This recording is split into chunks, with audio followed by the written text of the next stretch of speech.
Dr. Vaidya has already provided a lot of insight into the presentation. This is a combined presentation on solid waste and liquid waste management for a city. Liquid waste management part he has covered, so I'll be covering solid waste management part. The purpose of developing this document is to compile and consolidate all the information available related to solid and liquid waste management into a one document, which could be a ready reckoner for everyone. They can straight away use this document, follow. It is to facilitate proper development of solid and liquid waste management systems for a city.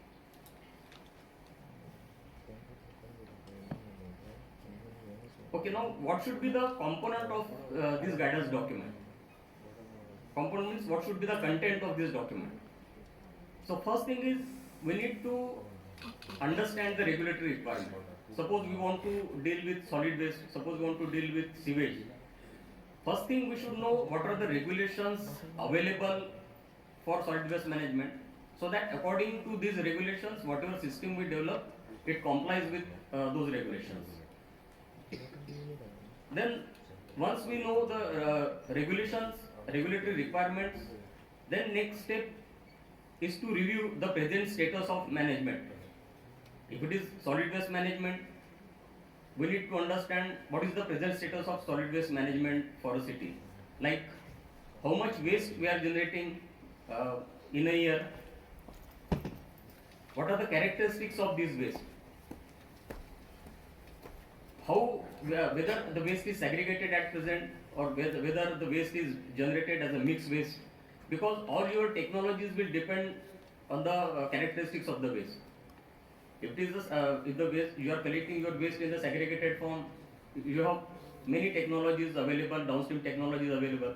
You can select different technologies depending on if it is a dry waste, you have a set of technologies. If it is a waste weight, you have a different set of technologies.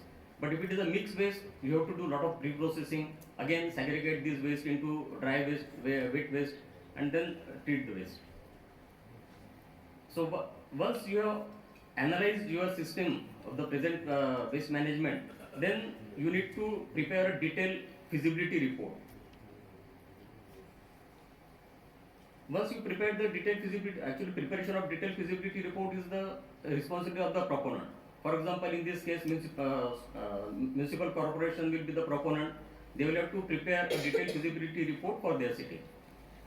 Once you prepare the detailed feasibility report, then you need to get environmental clearance.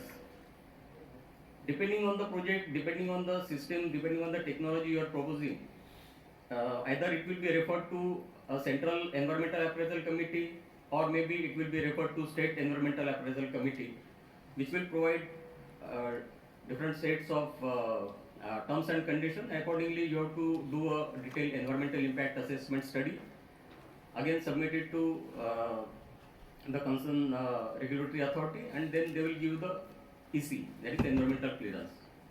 Once you obtain the environmental clearance, then you need to apply to the local state pollution control board, and you need to obtain consent to establish. Once you obtain the consent to establish, the municipal corporation as such, they don't have the required manpower, required expertise to establish and operate the plant. So next stage is to identify proper vendor, proper contractor who can operate the plant on your behalf. So next stage is selection and operation of selection of a operator, contractor or a vendor.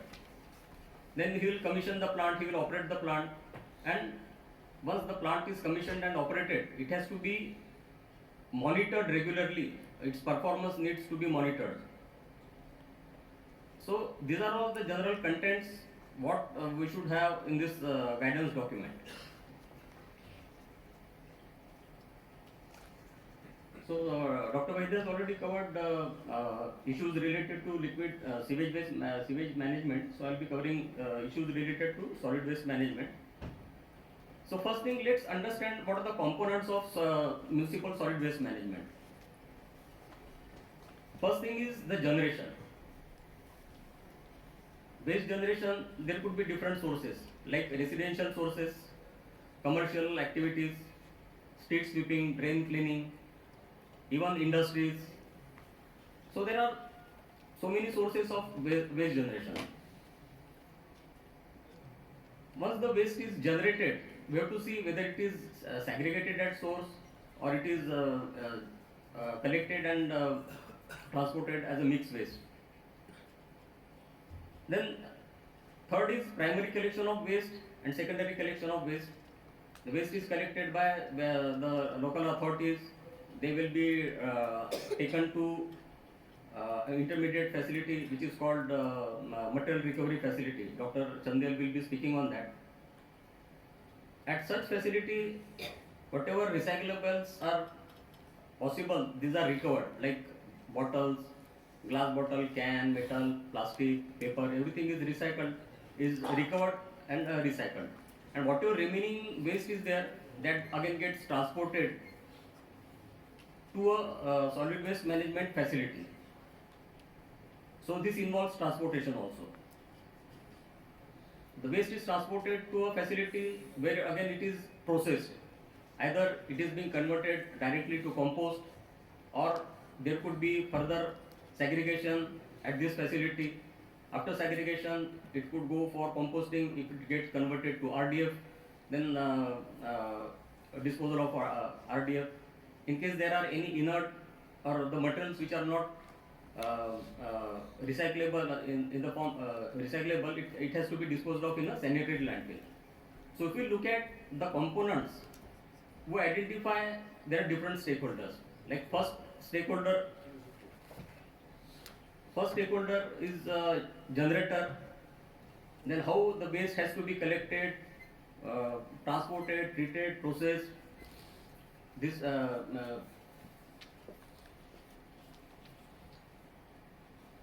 waste generator is the first stakeholder. Then whatever waste is generated, how it has to be handled, how it has to be processed, treated, disposed. There are certain rules. These rules are issued by Ministry of Environment and Forest, Climate Change. Responsibility of MOF to develop these rules, notify these rules, and they also have responsibility of overall monitoring of implementation of these rules in India. Next, Ministry of Urban Development, they need to formulate national or state level policy on strategy on solid waste management. Like once the waste is generated, whether it has to be segregated, whether it can be reused, recycled before it goes for disposal. So all such issues are covered by Ministry of Urban Development. They need to formulate a national and state level policy and strategy on solid waste management. The Central and State Pollution Control Board, they are responsible for development of standards. Suppose I select a technology for say incineration. So my incineration emissions should meet what standard? So such standards are issued by CPCB. Suppose I want to convert whatever wet waste fraction is there, if I want to convert it to compost, then my compost should meet what standard? So all such standards, these are developed by CPCB. Then responsibility of district magistrate, district commissioner, municipal commissioner, local urban bodies. They are responsible for identification and allocation of suitable land for setting up of MSW municipal facilities. If you want to develop integrated municipal solid waste management plant, there are two options. One option is to use the existing dump site. You have to clear the dump site and establish the new plant there. But if you don't have adequate land available at this facility, at this site, you may need to select a suitable site. So identification of such site is responsibility of municipal corporation. As a waste generator, my responsibility, whether I should mix everything and then hand it over to the collecting agency, or as a responsible generator, whether I should segregate whatever waste I am generating, whether I should segregate in at least in dry fraction and wet fraction. And then next is operator of the municipal solid waste management plant.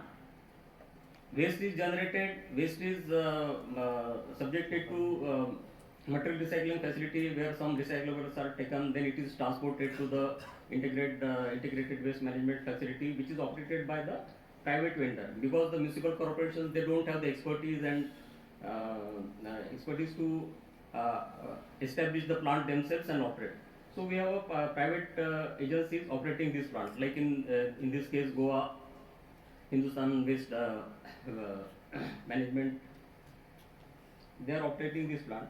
So they need to operate, they need to obtain necessary approvals from the regulatory agencies. They have to design and operate the plant as per the prevailing guidelines issued by Central Pollution Control Board, MOF, or whatever standards are available. So these are the regulatory requirements which needs to be addressed in our this document. In addition to this, there are so many standards, guidelines and manuals available which are exclusively related to solid waste. Like these are guidelines for selection of site for landfilling issued by CPCB. If you want to select a new site, then this provides detailed criteria for selecting, like the site should be away from natural habitat, it should be away from water body, it should be away from the forest. So all such criteria are to be followed while selecting the site. So all these criteria are given in these guidelines. So there are so many guidelines and manuals available which are exclusively related to municipal solid waste. So all these guidelines, documents, manuals are to be listed and are to be consolidated and put up in the document which we are going to develop. So once you have understood the regulatory requirement, next thing is to review the present status of municipal solid waste management for the city. So here most important is the quantum and characteristics of waste, which will help you to decide what kind of system you want to establish. Here you have to see whether you want to address the fresh waste which is getting generated, or you also want to take care of the legacy waste which is there for past many decades. Lot of secondary data is available which can give you the quantum and characteristics of the waste. Like there are many published reports, estimates, or which has been given by they are available on the website of I think CPCB, State Pollution Control Board. It is already available. But if you want to design proper scientific system, then you need to go for the primary data. You have to generate your own data on the quantity and characteristics of the waste. Okay. Then you have to also look for the collection system, whether the waste is getting collected as a dry waste, whether it is getting collected at wet waste, whether it is a mixed waste, because this will help you to design or your treatment final treatment system, integrated solid waste management system. If you have mixed waste, then you have to do lot of pre-processing. Again, you have to separate into different fractions. But if you are already collecting dry waste and wet waste, then the job becomes much easier. Fortunately, Goa, they are collecting all the waste in dry waste and wet waste, and the integrated solid waste management system, I think you already visited yesterday. You might have observed this. So it becomes simpler for the operator. Okay. Then the frequency of collection, at what frequency it is being collected, daily, weekly, what kind of vehicles, hand cart vehicles are used, or whether the waste compactors are used. Then you have to see whether intermediate material recovery facility is there, what kind of segregation is going on, what fractions are being recycled, and then the remaining waste which is transported to a treatment disposal facility, what kind of vehicles are used. There are way bridges. So if you monitor the records available at these way bridges, that will give you the exact quantum of waste which is which needs to be dealt by the integrated waste management facility. And then finally, the treatment and disposal, you can have different, if the waste is in the dry waste and wet waste, you don't need to segregate. But if it is a mixed waste, you need to segregate the waste. We have to see whether what is the present system, whether the waste is only wet waste is converted to composting, whether it is they are generating any RDF out of it, and the landfill. So all the when you review the present status of management of the waste in the city, this will help you to prepare your detailed feasibility report for the integrated plant. So next step is preparation of detailed feasibility report. As I told you, the implementing agency, that is municipal corporation, who are proponent, they don't have the required expertise. So best thing is to engage a consultant expert for preparation of DFR. They can help you to they can do a detailed survey on your behalf, like quantum and characteristics of the waste, and depending on that they can help you what kind of technology is required. Then you have to look for the mode of execution. Here, whether it is build, operate and transfer basis, whether it is build, own, operate and transfer basis, whether it is build, finance, own and transfer basis, you have to decide which mode of execution you want to go with. Like in Goa, it is the B foot basis, build, finance, own, operate and transfer basis. The agency who is operating this plant, they have built their own plant, they have themselves financed this plant, and they are owning this plant, and they are operating. And after a certain period of time, it will be transferred to Goa Municipal Corporation. Next thing is you have to screen and finalize the technologies. So many technologies are available for management of this waste. Like suppose if it is a dry waste, it can you can go straight away go for segregation into number of fractions. You might have seen yesterday at Saligaon plant. You can segregate it into 8 to 10 different fractions like paper, plastic, metal, so many fractions. You can separate it and recycle. The fractions which cannot be recycled, it can get converted into RDF. Then RDF, it has to be either you have to set up a separate plant for management of RDF. You can also explore whether there are any other takers for RDF, like cement industries. Cement industry nowadays they are taking RDF from various which is generated out of municipal solid waste. But as explained by Dr. Vaidya, it has to meet certain standards. It is not whatever RDF you are generating, the cement industry will straight away take this RDF. No, it's not like that. It has to meet standards, certain standards. It should have proper calorific value. So it should suit their requirement. Then only they will accept. If not, then you have to have your own RDF management plant, that is incineration. For wet waste, we can provide some pre-treatment. We can go for biomethanation. We can generate biogas. This biogas can be again utilized for either generating electricity, or nowadays there is a concept of compressing the biogas and selling it as a fuel. So this option is also possible. You can straight away go for composting of the wet waste, or if you are going for biomethanation, whatever digestate is generated, this digestate again can be separated the solid liquid fraction, and the solid fraction can be converted to composting. If it is a mixed waste, you have to do lot of pre-processing, separate into dry waste and wet waste, and again process. So all the technologies, depending on the what kind of waste you are generating, depending on the characteristics of your waste, depending on the quantum of your waste, you have to select and finalize the technology. Then once you select and finalize the technology, next you have to prepare the basic engineering design, where you have to provide the exact process, how the waste will be handled, how what will be the various treatment units, what will be the equipment. So all this information has to be prepared in the form of a detailed engineering report.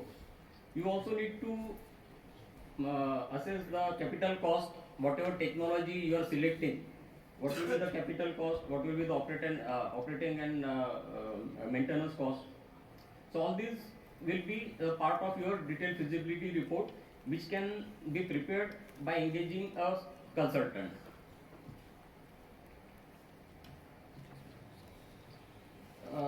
These are technological options, like here these are related to Goa waste management. As I told you, Goa they are generating two different fractions: dry waste, dry segregated waste, and wet waste. It goes to in-feed bunker, uh, there's a wind shifter which separates the dry waste into three fractions. Light fraction which are not used, which cannot be recycled. So it is converted to the RDF. RDF at present they are sending it to cement industries. Medium fractions, they have manual sorting line, lot of the plastic bottles, metal, and all such fractions are separated manually, and these are sold as recyclables.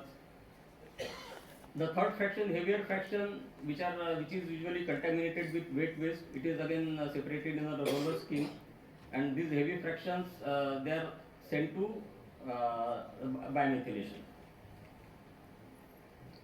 For segregated wet waste, there is a screw conveyor, organic extrusion press, which separates solid and liquid. It converts whatever organic material present in the waste. It is converted into a pulp, and this pulp it is sent to the fermenter. Biogas is generated. Biogas is converted to electricity. Digested, it is again processed. It is separated into solid and liquid fraction. Solid fraction is composted. So these are the two technologies. There are other technologies available also, like generating biodiesel from plastics. These kind of technologies are all they are available, but they are not available on commercial scale. These are mostly in pilot scale or nascent stage. So unless these are proven on a commercial scale, you should not go for such technologies. You can concentrate on biomethanation, and for RDF you can have incineration plant, or you can send it to cement industry. For mixed waste, again you have to do lot of reprocessing. You have to separate into two different fractions, wet waste, and then again it has to be processed, as I explained earlier. So once you prepare your basic feasibility report, detailed feasibility report, next step is to select the proper site. If you want to use the existing site, your dump site, it's fine. But if enough land is not available, then you have to identify a separate site. So for this, you need to follow the CPCD guidelines. Then next step is to apply for environmental clearance. As a proponent, like municipal corporations, they will be the proponent of such plant. So they need to apply for environmental clearance. Ministry of Environment and Forest, they have a portal called Parivesh. So you need to make application on this portal. Depending on the type of project, it will be either referred to the central committee or it could be referred to the state committee. They will issue the terms of references, and as per the terms of references, the detailed environmental impact assessment study has to be carried out. You need to engage a NABET accredited agency for this. The EIA done by NABET accredited agency is only acceptable to the agencies, and if they find your project technically, environmentally feasible, they will issue the environmental clearance. So once the environmental clearance is issued by MOFCC, then next thing is to apply for the consent to establish. So consent to establish will be issued by the concerned State Pollution Control Board. Once the consent to establish is obtained, then next step is to engage the vendor who is actually going to build the plant and who is going to operate the plant. Okay, so here the procedure will be, first you have to go for expression of interest to identify the probable operator. Based on your detailed feasibility report, you have to provide what is the scheme you are going to execute, what is the mode of execution, whether it is build, operate and finance, build, operate and transfer. So once you go for expression of interest, the probable vendors, they will respond to the expression of interest. They may have different queries. If they want to understand the system, they want to understand the mode of execution. So there may be a lot of queries. So you need to organize a pre-bid meeting to address all these queries. Once these queries are taken into account, you need to prepare the tender document. The tender document will have general terms of references. It will have the technical details. It will have legal requirements. You will also need to go for the agency who is having lot of work experience in this area. It will also have the financial details, and based on this tender process, you can select. You need to evaluate the tenders, and you have to select the operator. Once you select the operator, there should not be any dispute in future. So the proponent and the operator, they should have a proper agreement. We call it concession agreement between the proponent and operator, where all the issues like technical issues, financial issues, legal issues will be listed in this document. It will be signed by both the proponent and the operator, so that there is no dispute in future. And once that is done, the selected operator or the vendor will prepare a detailed project report. Again, this detailed project report will provide all details, technical details like mechanical details of the plant, the equipments, if there are civil structures, the details of civil structure, uh, electrical specification, the material of construction. So all these details are incorporated in this detailed project report. It will also have O&M details. It will also have detailed cost breakups. So once this detailed report is prepared, it has to be evaluated and weighted. So again, if you don't have the expertise, you have to engage proper agency. You can constitute a committee. For example, in this case, Gwmc Management Corporation, they have constituted expert committee which is guiding them. They are evaluating we have evaluated the DPR prepared by the vendor, and we are guiding them at various stages. So once the DPR is weighted, next step is to commission the plant. So commission can take maybe 1 year, 2 year. So during commission, you need to have the schedule for execution, like what will be the procurement plan, like at what stages, what material they are going to procure, at what stages it is going to be commissioned, and then it will have operation and maintenance schedule. The site, next is site preparation. If you are going for the existing dump site, then you need to do lot of cleaning, like the legacy waste which is available at this site. It has to be cleared. It has to be processed. The entire site needs to be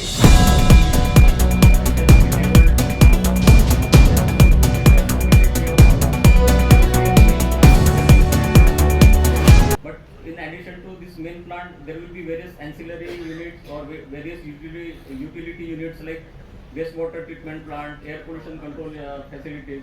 So all these uh, you have to do proper. You have to prepare the layout for the integrated plant. Then whatever material you are procuring, the plant which is being commissioned at the facility, there should be a proper QA/QC check during and after commissioning. Once the plant is commissioned, again the operator of the plant, he needs to make application to the State Pollution Control Board, and he has to obtain consent to operate. Once he gets the consent to operate, then full scale operation will start. But before going directly for full scale, we have to do some trial runs. Like if the plant is based on biological system like biomethylation, it requires a lot of time to get stabilized. So you have to do a lot of trial runs, you have to do stabilization, and once that is done, then the full scale operation can be started. And once the plant is successfully commissioned, and once the plant is stabilized and it starts running, then you have to do a periodic review of the plant. Like you can again engage expert agencies to take periodic review. You can also have a local agencies, local committees. They can do day-to-day monitoring of the plant. You can do this monitoring on quarterly basis, half-yearly basis. The operator of the facility, he needs to file annual return to the State Pollution Control Board. And based on this performance monitoring, you can have your payment schedules.